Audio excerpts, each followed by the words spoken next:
Today's episode of Between the Covers is brought to you in part by Vancouver Manuscript Intensive, a literary mentoring program that pairs emerging and established authors with mentors in their genre. Directed by award-winning writers Ellie Kralji-Gardner and Rachel Rose in Vancouver, BC, the program is open to writers around the world who seek sustained mentorship for their work in progress. Writers can join the 6-month program that includes interaction with other mentors and students and participation in a public reading, or they can pursue solo guidance for more directed and short-term support all year long. This year also inaugurates the VMI Fellowship for a writer of exceptional promise with a manuscript in progress who has faced significant barriers to fulfilling that promise, including but not limited to racism, poverty or class barriers, geographic dislocation or refugee status, single parenthood, disability, or serious illness. The application deadline for the 6-month program, beginning January 2021, is November 9th. Please visit vancouvermanuscriptintensive.com for more information about pairing with a mentor to hone your project. And while we are talking about honing your project, I'll also mention some Tin House specific news.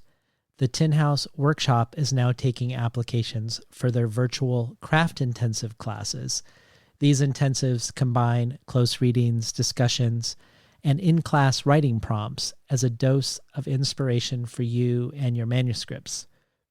Led by authors from the Tin House Residency Program, these one-day classes cost $75 with no application fees and with scholarships available.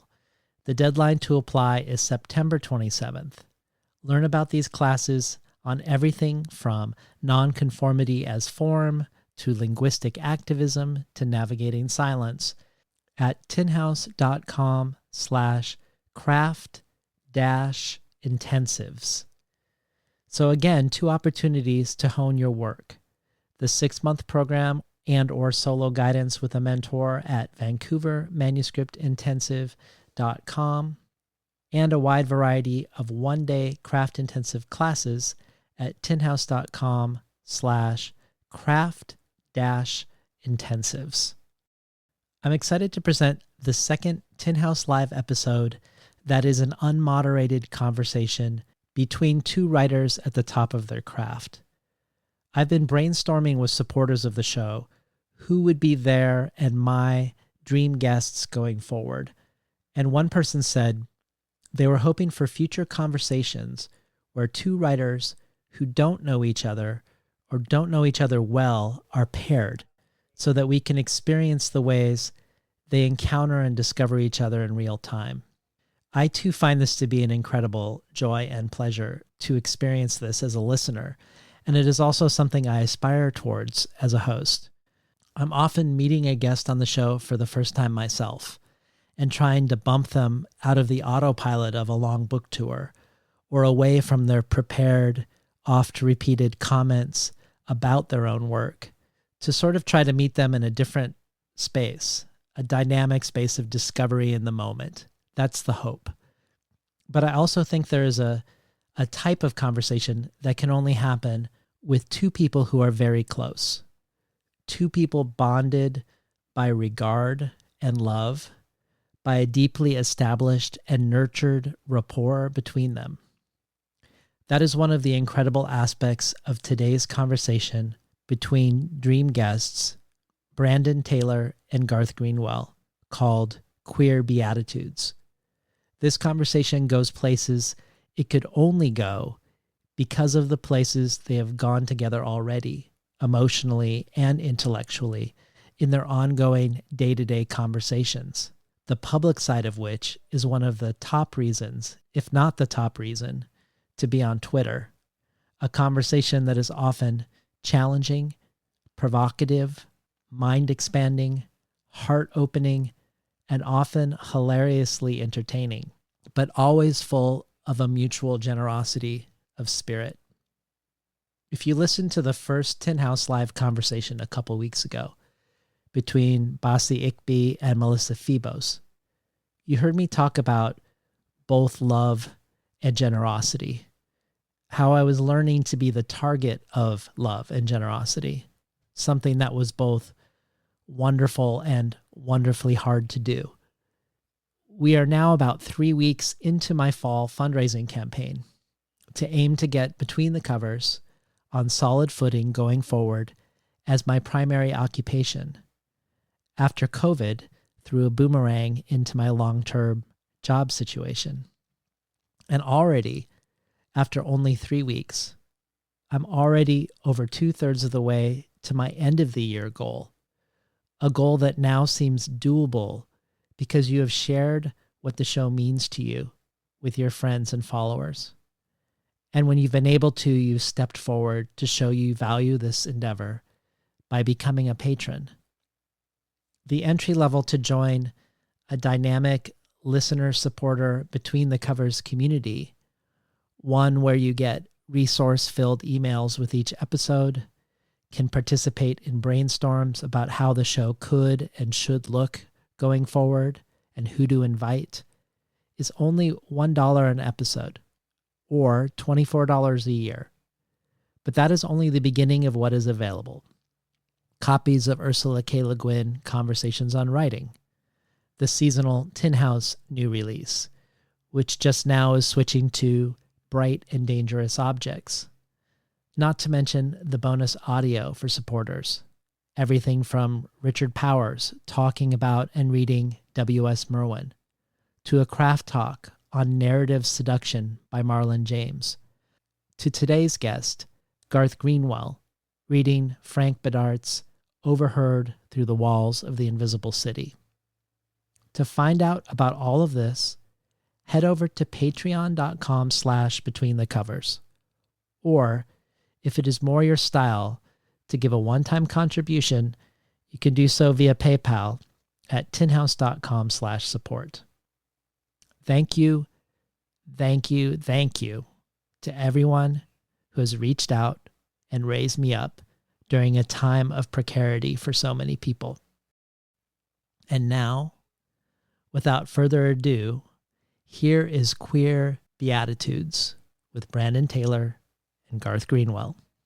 Hello, everyone. I'm so thrilled to be here. Tin House, my time there was such an important, pivotal moment in my writing life and my career. I sort of blew up my life as a scientist to become a writer and embarked on a summer of writing conferences as I was leaving Madison and coming down here to Iowa City. And one of the first places I landed was Tin House. And there I met so many wonderful people who are still my friends to this day.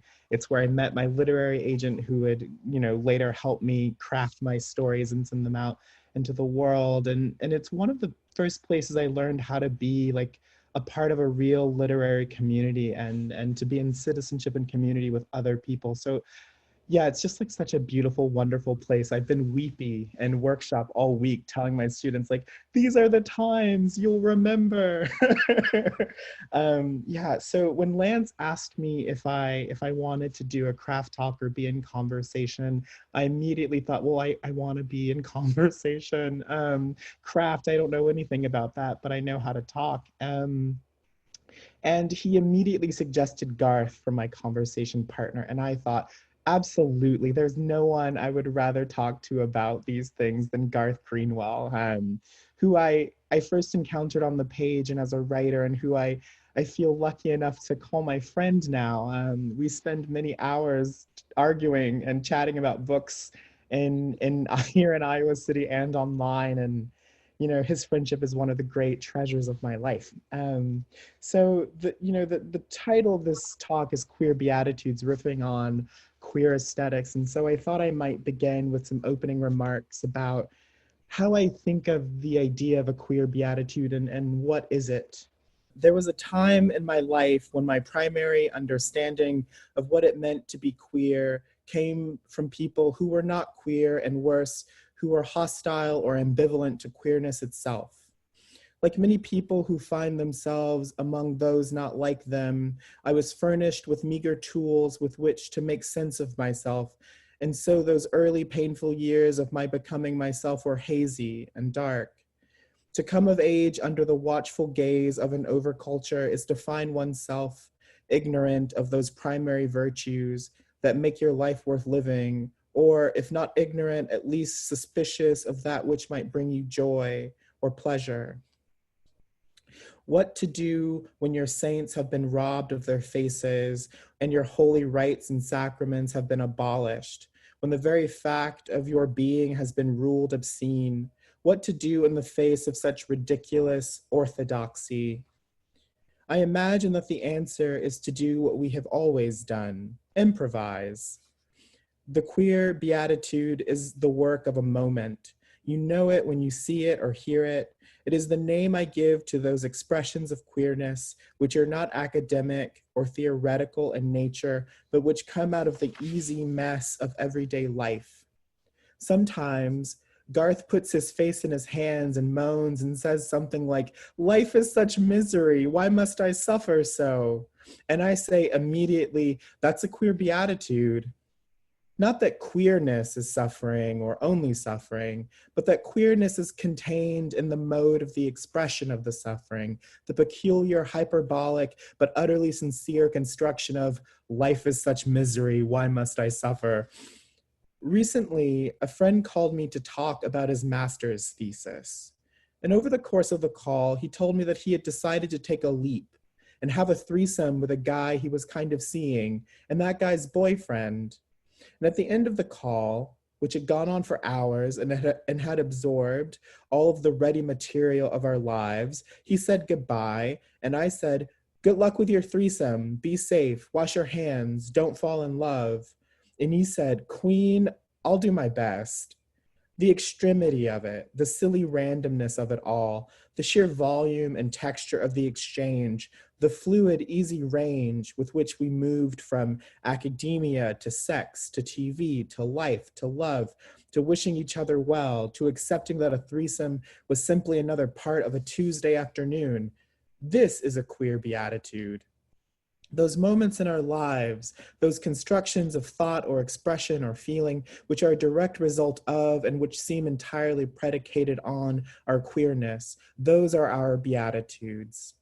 The states of utter bliss or blessedness, the moments when we are most ourselves, or those moments of pain or agony that are legible only to those who know.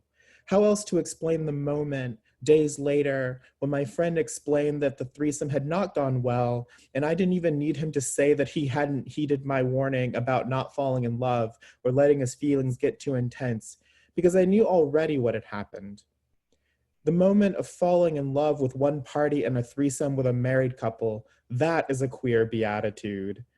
The moment in which my friend goes over the options for how he can get his nails done now that he is looking for a job, and he knows the cis conservatives of Alabama's middle management class will see his femme presenting tall, fat self and purse their lips. That too is a queer beatitude. The fact of his having to face it, and the fact of his not needing to explain it or why it is wrong. I don't know exactly why I started using the phrase, only that it made sense the moment I said it. There was the feel of something holy, something big, something silly, something campy, something bright, something true, something utterly ours. It sounded like the sort of thing dreamed by people much smarter than me with better organizational skills and brain chemistry. It was an infinitely motile filament that I could thread through and around anything. But I guess, simply, a queer beatitude is whatever we say it is. Queerness is capacious, multifarious, ever-evolving, situation and subject, affect and expression. This is one of our great virtues. Brandon, you have such a beautiful mind. Oh, thank you, Garth. Yeah, so I thought we might just now start riffing on the idea of a queer beatitude because it's something that it's often you say something incredibly beautiful and profound about how we live in the world. And I say, that's a queer beatitude. So I often feel like I'm just like stamping anything you say for my own purposes. Oh, that's so funny that you say that because, I mean, I have just shamelessly and ruthlessly appropriated your idea of a queer beatitude, which has entered my own sort of critical discourse and way of making sense of art and the world. And sometimes I credit you, like in formal occasions, if I'm working from notes, I credit you, but sometimes I just appropriate it and pretend that it's my own brilliant idea. But so, I mean, I don't have prepared remarks or anything as beautiful or as eloquent as what Brandon said to share. But, when I think about sort of how I've appropriated this idea of queer beatitudes and how sort of in the 3-4 years now of our friendship, sort of the idea has accompanied our many conversations and thoughts.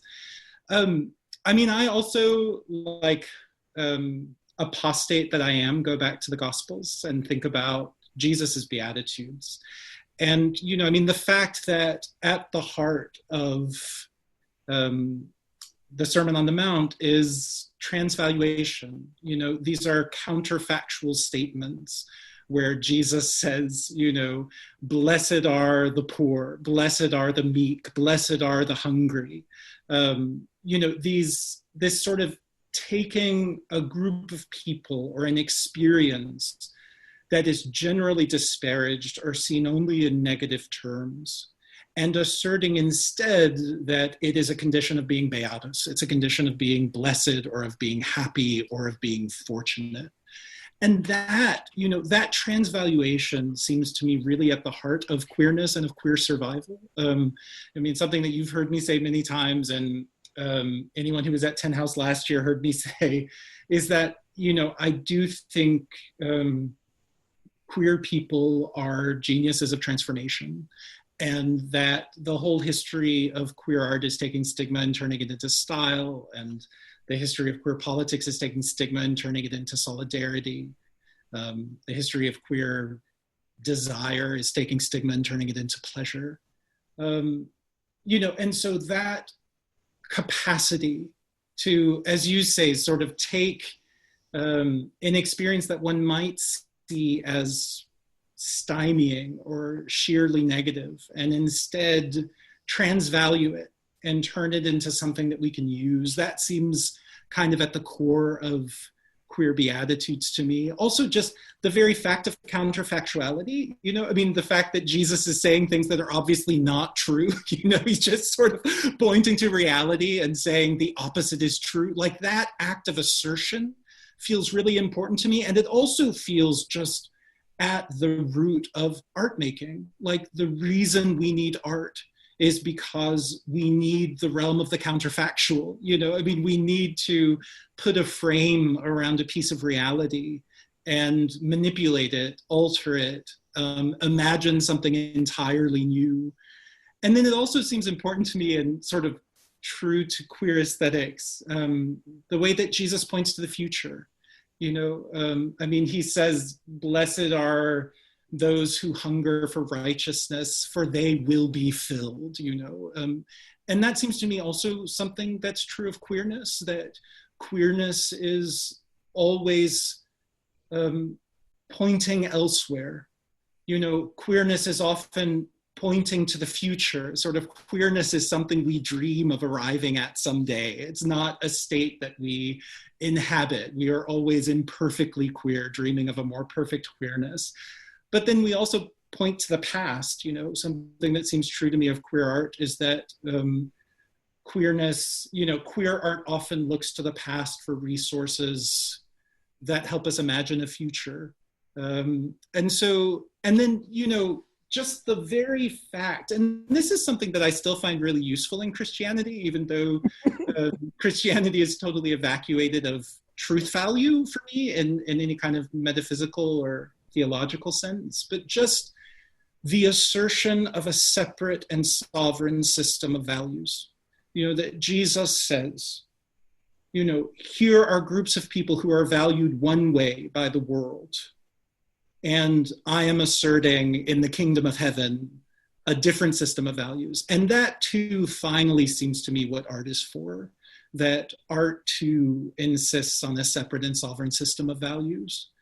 And, something among the many incredibly beautiful things you said where, you talked about queer Beatitudes as pointing us towards values that might make life worth living. And I mean, to me, that is what art is for.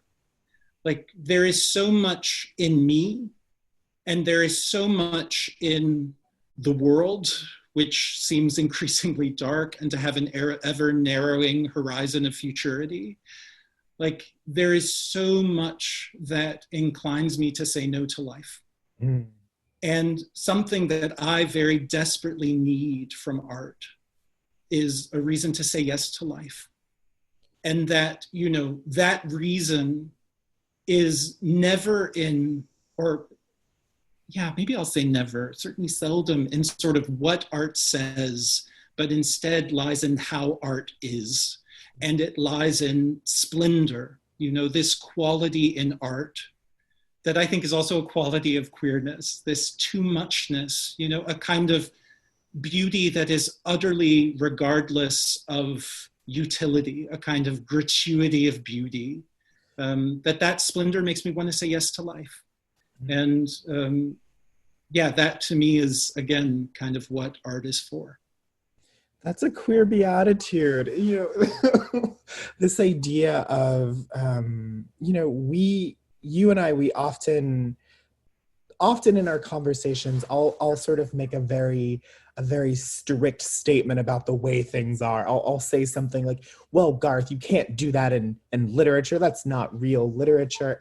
And I always find that you always make the case for like, well, Brandon, that's a statement that has nothing to do with art. That's a statement that has everything to do with real rules and nothing to do with art at all. And I'll be like, well, yes, you're right, I guess. I always find that when we get into these conversations about queerness, you're always showing me the little pockets that exist outside of the sort of the regimes I've built in order to survive my life in some ways.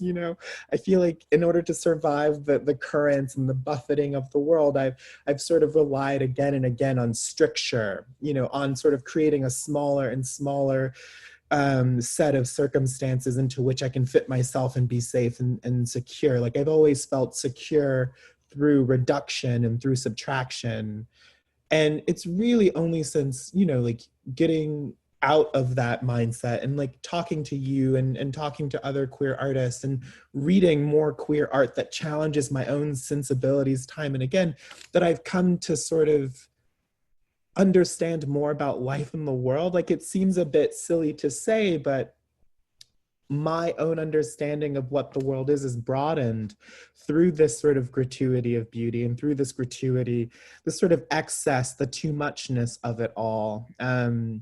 And I'm still sort of learning and thinking through all of this stuff. But, time and again, you challenge me. I'll say, well, that book is a mess. It has all of these voices and it's doing all of this extra stuff. And you'll be like, but isn't it great?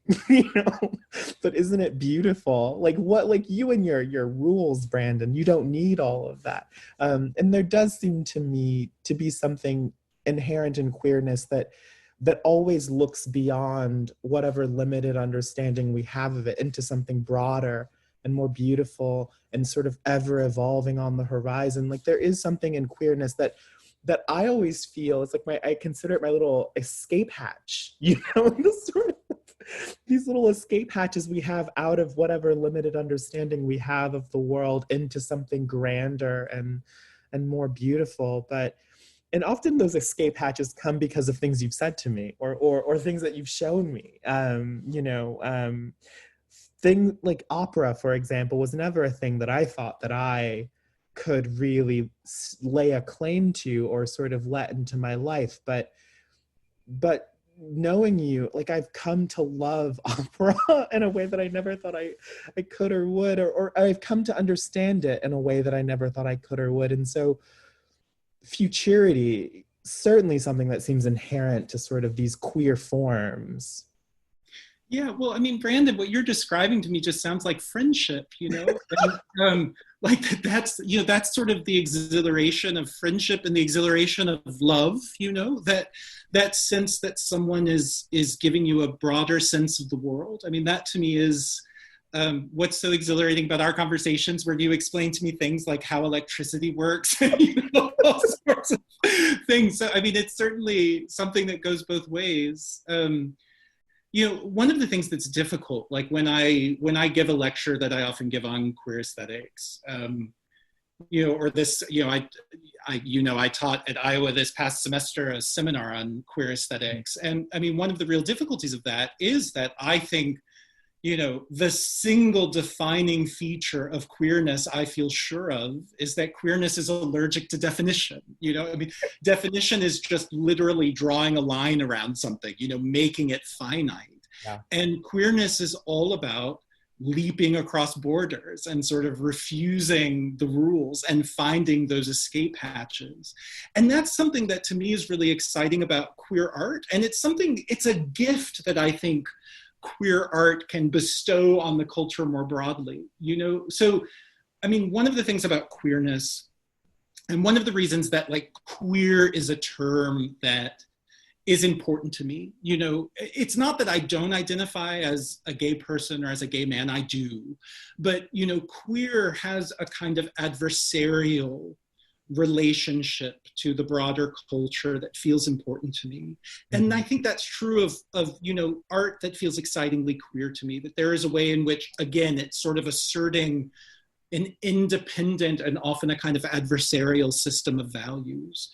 Well, the thing about, our sort of capitalist culture is that it is extraordinarily good at absorbing the adversarial and commodifying it. Yes. So something that's true of queer art is that you have the Vogue scene, which is this countercultural, radically other space that's in radical sort of distinction to a mainstream culture, until Madonna puts it in a music video, until all of a sudden there are, these series, there's Pose, there's et cetera, and there's a way in which one of the reasons queerness, this allergy to definitions is so life-saving for queerness is that, queerness is constantly shifting to resist appropriation. Queerness is constantly shifting to sort of find new ways to articulate an adversarial position, which is also, I think, because so there are lots of things about queerness that our culture loves. Like our culture, it seems to me now, and again, I'm making statements that, of course, are only ever true for certain pockets, certain demographics, certain geographies, not for the entirety of the United States, and certainly not for the entirety of the world. But I do think there is a good chunk of American culture that is really comfortable with the idea of two men raising a child. But that same sort of chunk of America is still utterly repulsed by the queer sexual body. It's utterly repulsed by the idea of those two men fucking. And so there's a way in which, this is another gift that when I look at queer literature, I mean, I think this is a real gift that queer literature can offer, literature more broadly, is a kind of commitment to the sexual body precisely as that which is most resistant to appropriation and most resistant to commodification. And that sort of, again, it's a kind of transvaluation to sort of say, what is it that the mainstream culture rejects? What is it that the mainstream culture is frightened of or finds disgusting or finds repellent? Let's go there. Let's investigate that. Let's find out, what values are being occluded by this mainstream culture. That to me is just an extraordinary gift to humankind on the part of queer art. Yeah, I mean, to me, you said so many brilliant things. I have so many thoughts about them. One thing is, it seems to me that one of the features, not bugs, of queerness is the capacity to be ambivalent toward the overcultural imagination. In some ways, the overculture needs us, but we don't need it. We're free to take it or leave it. There is a freedom there, and I do feel it when I'm making art. There are moments in my work where I'm like, oh, I could do what is expected, but also I don't need to, because that's not my baggage. Like, I don't need cis heteropatriarchy, actually. Like, I don't need it as a framework. So I'm just going to elect to go do what I want to do, the actual sort of sites of inquiry and curiosity and an interest to me. And so there is something that feels really empowering to me as like an artist and as like a person, is my ability to sort of, in some ways, to some degree, opt out of what the overculture wants of me. You know, I mean, we really can't ever fully opt out, especially as like a queer Black person. Like, there are ways in which I can't disentangle, but I do feel free to sort of disregard certain of its wants and demands. And that feels really powerful to me. Another thing that as you were talking, it made me realize that I feel really overwhelmed and emotional when I see commercials about gay people with families and like being emotional. And I'm always like, oh my gosh, like queer sentiment, like out in the open, it's so good. But then I realize that my sentiment is like an attack pathway of the overculture trying to get its way inside. And that the very fact that the overculture has so decoded that part of queerness that it can create an algorithm that will target me at the place where I feel most vulnerable is actually something that we should perhaps be slightly more worried about, because it knows where we live now. Like, it knows, like the overculture knows where we live, and the fact that the capitalist machinery, like capitalism for you and capitalism for me and capitalism for everyone, is actually not a utopia. And yet I feel in some ways like we're being primed to think it is. You've just short-circuited my ability to exist within the capitalist machine, Garth. Well, no, I mean, you know, this is why I think ambivalence is so important, and ambivalence is maybe the prime queer beatitude, you know? I mean, because in capitalism, being commodified is being loved. You know, I mean, this is how a sort of majority culture loves, you know? And so, yeah, when I watch that Gillette ad or whatever, where, you know, the father is teaching his trans son how to shave, I mean, I just lose it, you know, my whole, like, it's just copious tears. And absolutely that's genuine and true and sincere and also utterly bankrupt, you know? And so there's a way in which, I mean, that is precisely the usefulness of camp, you know, because like camp is the ability to inhabit all of these affects at once, you know? So, I mean, when I try to think about camp, like camp is a famously difficult thing to think about. And to me, Susan Sontag's essay does not help at all. Like, it is just utterly useless trying to think about camp. The very great essay about camp is by Andrew Holleran. And it's about the extraordinary downtown theater artist, Charles Ludlam, who had the Theater of the Ridiculous and who died of AIDS in 1987, I would sometime around there. But Holleran talks about going to the Theater of the Ridiculous during the AIDS crisis, you know, as he was watching the community he loved be decimated, as his friends were dying. And sort of this radical camp art that was absurd and made you, you know, hysterical with laughter, and then also suddenly unveiled the abyss at your feet. And you didn't know what you were feeling. And Holleran, who, you know, very famously said, even after things like Angels in America were being made in response to the AIDS crisis, he said, art about AIDS, who cares?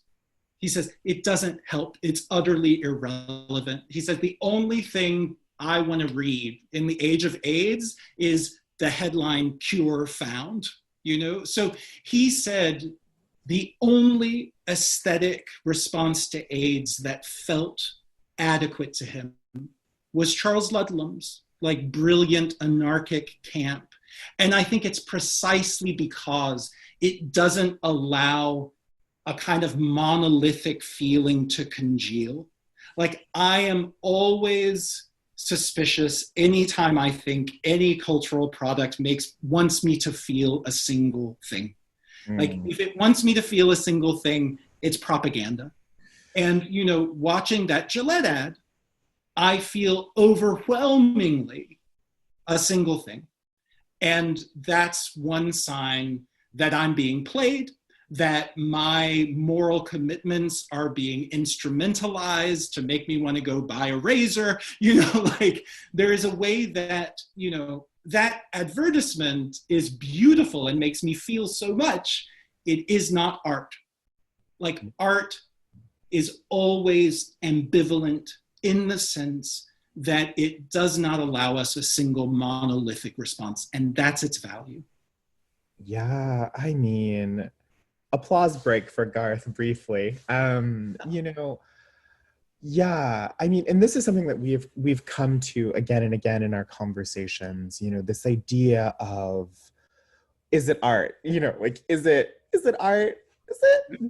Is it art, or did you just have a feeling? The sort of the difference between something that made you feel something and art, I do think is that the sort of multiform network of feeling that arises from your encounter with it. Like, that you've encountered art when you just like your whole head is on fire and you don't know the name for the thing you are experiencing because it is so complicated and so messy. And often I find that when I encounter something like, not that Gillette ad, but like that really beautiful commercial about the lesbians in their car and they reunite at the end, that was a commercial that took me on a real journey. But like at the end of the day, it was incredibly simple. Like it was, and not in the sort of beautiful simplicity of like a great story, but like the simplicity of a feeling that arises from it.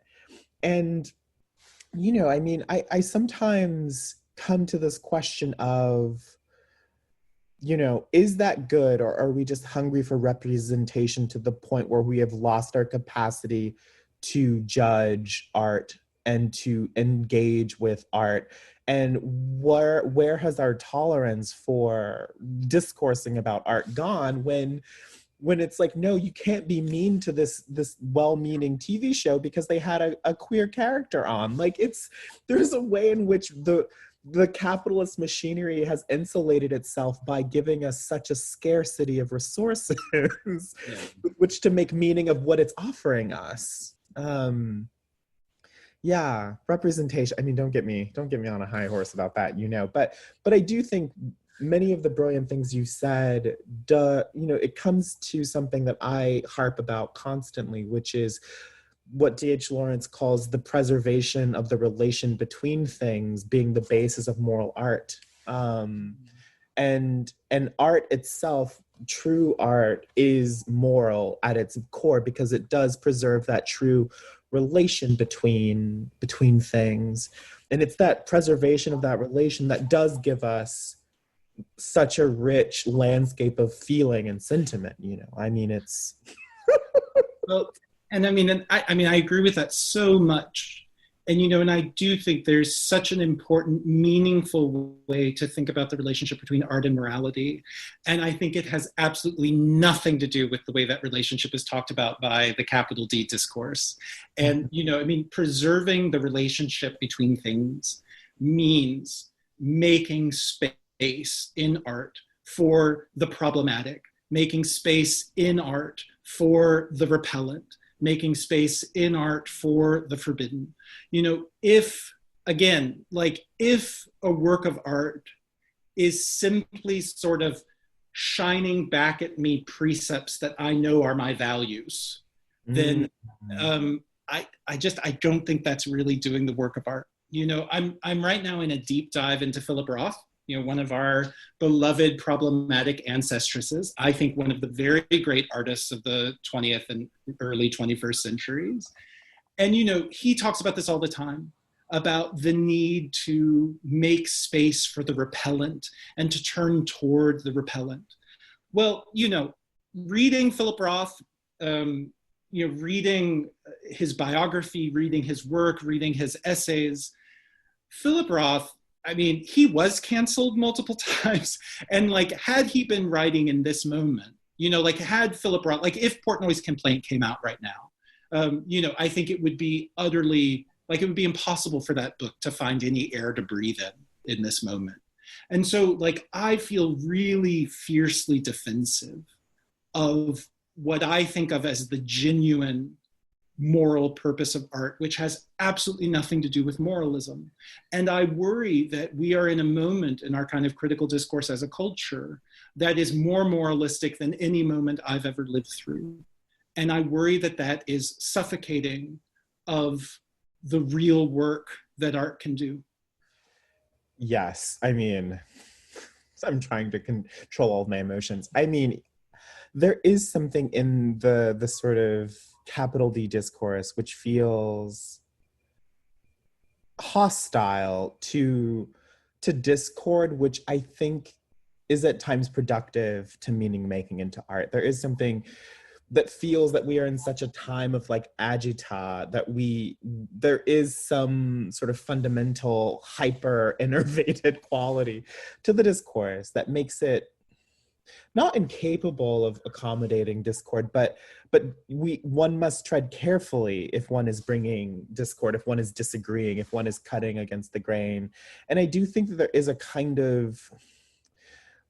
conflation of D.H. Lawrence's idea of morality and what he was fighting against, right? You know, D.H. Lawrence is writing about more moral art at a time when his own work was being sort of called amoral. And it was when we were importing the sort of the operating schema of society into art, into the very place where one must be most open to going to dark, uncomfortable places. And it's what happens when you judge that raw, open human place by the rules of a very fallible human society. You know, like it's like a complete mismatch of rule and life. Like it does not align. And I do think that we are in a place where those two circumstances seem to be blending more than ever. Like it does seem like there's a real mismatch. I want to like have time to get to our wonderful questions. Fargo has asked, I wonder if you could talk a little bit about the connections, entanglements between queerness and failure. Ooh. Which I think is like a really interesting question. I mean, I don't know if I think about failure and queerness so much as risk and queerness in some ways, like all the ways in which risk manifests within a queer life and within queer art. I mean, you know, like failure sometimes comes along, but for me, I've tried to move away from thinking about success, failure in terms of queerness, and more like, have I heeded some irrevocable call to within myself? Have I pursued something that has meant something to me? Have I pursued a line of inquiry without knowing the answer? Have I gone into the unknown? And like, yes, in some ways, because of the overculture, we are judged by metrics that are not of our own making and that have nothing to do with what's important to us. And that's certainly something we must attend to. But I tried to think very little of what straight people want and think. What do you think about the entanglements between queerness and failure, Garth? Yeah, I mean, I think failure is at the heart of art, period. You know, I mean, I think like, you know, to the extent that art is about seeking the ideal, you know, art is about embodying an ideal idea, you know. I mean, anytime, one never writes the story one envisions, you know, one always writes a kind of, you know, I don't know, pale shadow of the story one envisions. So failure is at the heart of art to me. And I am a believer in the queer art of failure. But I also very much love what you say about, you know, what's really queer is resisting the dichotomy, resisting all dichotomies and breaking them down. And sort of, you know, again, that transvaluation that I think is so important at the heart of queerness, which is, you know, the thing about transvaluation is that it's never stable. It's not that one takes stigma and turns it into style and one's done, like one's gotten over it. Instead, it's that, you know, this pair, this dichotomy, like, is in constant motion. And so finding a way, finding an art that can accommodate that, you know, I mean, at the heart of queer art is the question of what to do with bad feelings, I think. And, you know, in some way acknowledging that these dichotomies are just fundamentally unstable, and that we really, this instability makes it impossible to sort of say, to make meaningful use of ideas of failure and success. Like, that seems true to me. Yeah, I mean, it's a real dipole-induced dipole moment. Like, there are these sort of weak electrostatic attractive forces that hold the universe together, and they're not stable sort of electrostatic charges. There are these momentary polarized spaces that are caused by the introduction of some phenomena, right? And so I also agree that the two poles are never stable. They're constantly, there's a ballet of electricity in the universe. And that's how I think of these sort of constantly shifting ideas. We have a real juicy one, Garth. Okay. A super juicy one. Thinking about cancel culture, what's the difference between rejecting/canceling problematic works versus actively trying to shift/change the canon? How do we distinguish between those two moves? What does that work look like? So, okay, I have lots of thoughts about this, but no certainties. So, whenever I try to think about questions like this, I feel the sort of poverty of my own apparatus for thinking.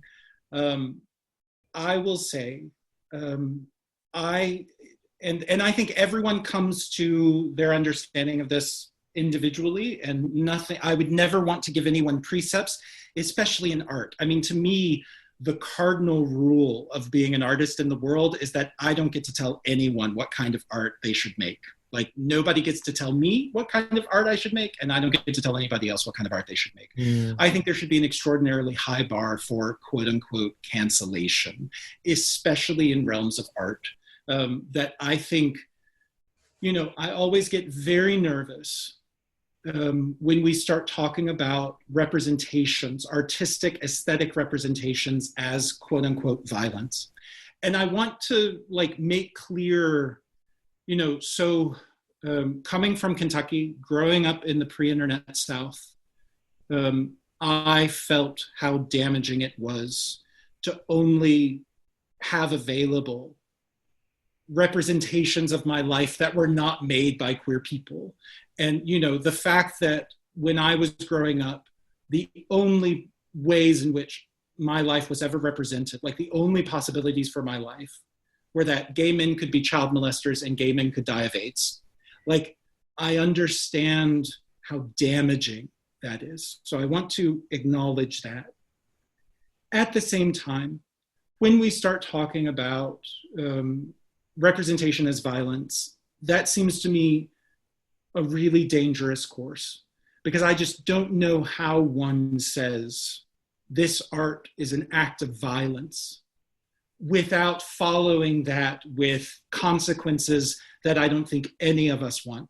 Like, this art should be destroyed, this art should be prohibited, this artist should be in jail. I just don't know how one insulates the claim from the consequence. Also, so central to my life since I was 14 years old have been activism and art making. Like, I cannot imagine myself as a human being in the world without either of those things. I would never argue that art is insulated from politics, that art is insulated from ideology, that art is insulated from history. Obviously, it's not. It's situated in all of those things. But art making and activism, and again, I'm speaking individually for me, feel like very importantly distinct endeavors, and very importantly distinct in their relationship to the will, and therefore in their relationship to responsibility. So as an activist, working in a political realm, I need to speak with a kind of certainty and instrumentality, and to be responsible to my actions in a way that is all answerable to the will. So I have an aim, and I want to affect the world in a certain way to make change happen. Art isn't made that way in my experience. Art is not answerable to the will. When I am making art, I am responding to urges that, as I experience them, precede the will, and therefore cannot be answerable in the same ways to the claims of responsibility. And it feels to me really important, if we acknowledge the complexity of what it is to be a human being and just the muck of the human, and if we acknowledge that so much of ourselves is mysterious to us, it seems to me really important that we can say, I am putting a frame around this space, and within this space, I am giving license to elements of myself that I would be frightened to give license to in the actual world. And to say that the consequences of my making within this space, within this frame, do not have the same relationship to the real world as the consequences of my actions out on the street. Like, that just feels so important to me, to acknowledging the complexity of the human, and also to avoiding a kind of repressive moralism. You know, we need a place where we can express the abyss of the human. And, you know, art is that place, but only if we preserve the moral meaning of a frame and acknowledge that art does not affect reality in an easy, unnuanced way. So that's, I would say that.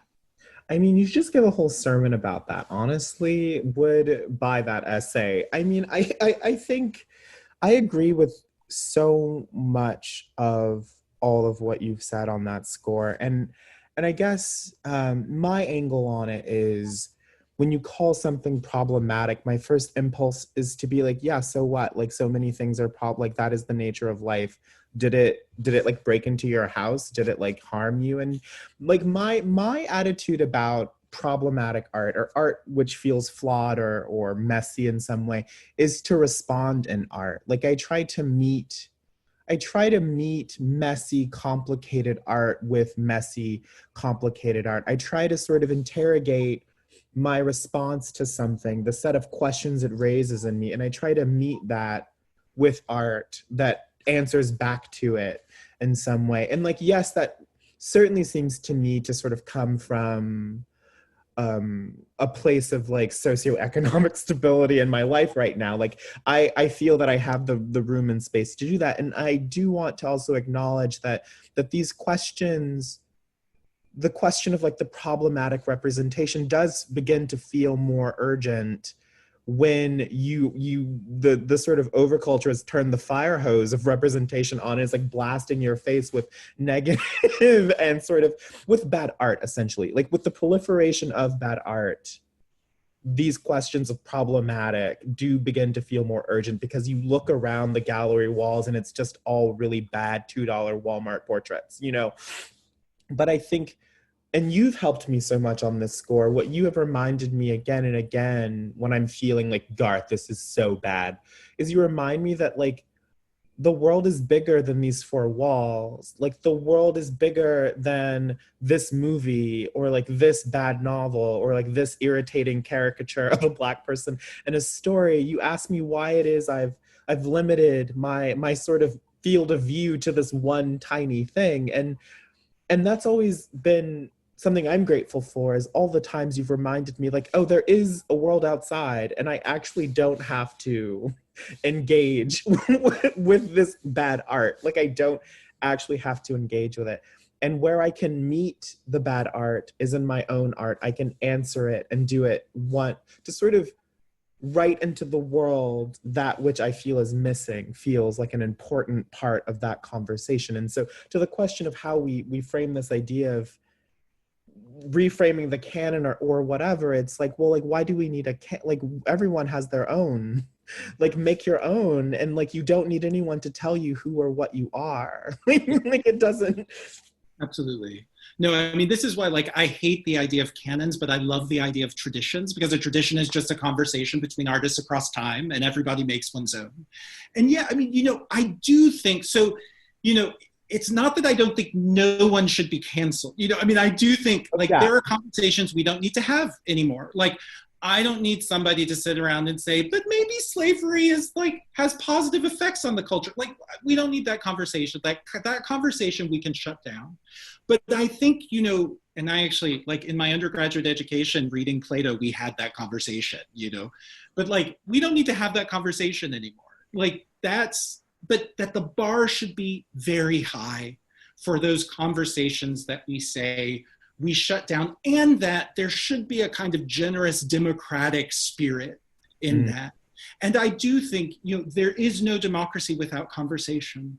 And so just the idea that, like, you know, that line where we say conversation closed should be quite high, and that we should be, I mean, I think it's all very complicated, but I would say, like, my default position is, as you say, production of discourse, not shutting down discourse. That the response to bad art is better art.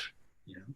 Yeah, I mean, that's the way I've always felt in some ways. It's like, oh, that was a really bad novel. I'm going to write a different story. You know, someone recently asked me, they were like, Brandon, we were talking about a really shitty, like, gay show that had come out, and they were like, I can't believe this show, and they were going on and on about it, and they were like, well, like, Brandon, like, why don't you write a piece of criticism about this? And I was just like, well, like, my response to bad representation of gay people is just to write stories with gay people in them. Like, I just write my own. Like, I actually don't need this.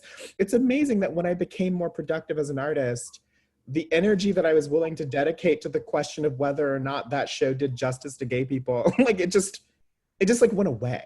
like I just had no more patience for it because I was too busy making art to care much. And it's also about sort of being honest about our targets. Like, yes. I mean, I think one reason why sort of there is this sense that we are positioning ourselves in relation to fragility as opposed to strength, I mean, is because, you know, really, I think, like, this YA novel that you think is problematic in some respect, and so you want it to be canceled, that is actually not the source of danger, fear, pain, that the source is elsewhere. And to sort of not feel that one has discharged one's responsibilities as a citizen in, you know, going on Twitter and attacking a YA author or whoever, when really we need to be mobilizing for November and we need to get Trump out of office, you know, but this sense that we do feel so vulnerable and powerless at this moment. And we are, I mean, I think we are historically at a moment of greater risk than any moment I've ever lived through. Mm-hmm. And so I understand that. But then again, it's a question of how can I best use my energy? Yeah. And maybe it's not going after this target that feels accessible to me, that I can exert some power over, but instead acknowledging the scale and difficulty of the task, which we're not going to solve by writing sonnets or stories. Like, we need to be in the street. We need to be mobilizing. You know, we need to not confuse art making with the responsibilities or criticism or response to art making with the responsibilities of citizenship. Yeah, Garth, you're right. Which is something that I find myself often saying when we meet. Hey. Yeah, register to vote. Get your absentee ballot right now. Register to vote. Or if you don't want to vote, that's okay too. I'm sure you have a good reason. Well, you know, there are reasons.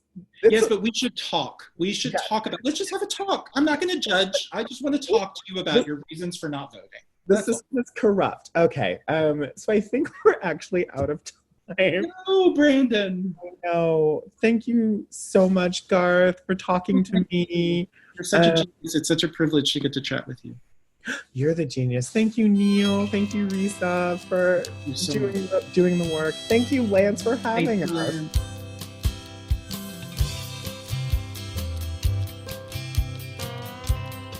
Today's program was not recorded at the studios of KBOO, but at the volunteer-powered, non-commercial listener-sponsored full-strength homes of Brandon Taylor and Garth Greenwell, and the makeshift home office of me, David Naiman. If you enjoyed today's conversation, head over to patreon.com/betweenthecovers to learn about the various benefits of becoming a listener supporter, from joining conversations that shape the future of the show to bonus audio from past guests, including Matilda Bernstein Sycamore, Carmen Maria Machado, N.K. Jemison, Nikki Finney, and Laylee Longsoldier, to becoming a Tin House early reader, receiving books months before the general public. All of this and more can be found at patreon.com/betweenthecovers. I'd like to thank the Tin House team, who helped make this show run so smoothly. Elizabeth DeMeo and Elisa Ogie in the book division, Jacob Valla in the art department, Ishwina Cantor in publicity, and Lance Cleland, the director of the summer and winter Tin House Writers Workshops. Finally, I'd like to thank Imre Lodbrog and Barbara Browning for creating the outro. Their album, Imre Lodbrog, A Sapatita Me, can be found on iTunes. And Barbara Browning's trove of ukulele covers can be found at soundcloud.com/Barbara Browning.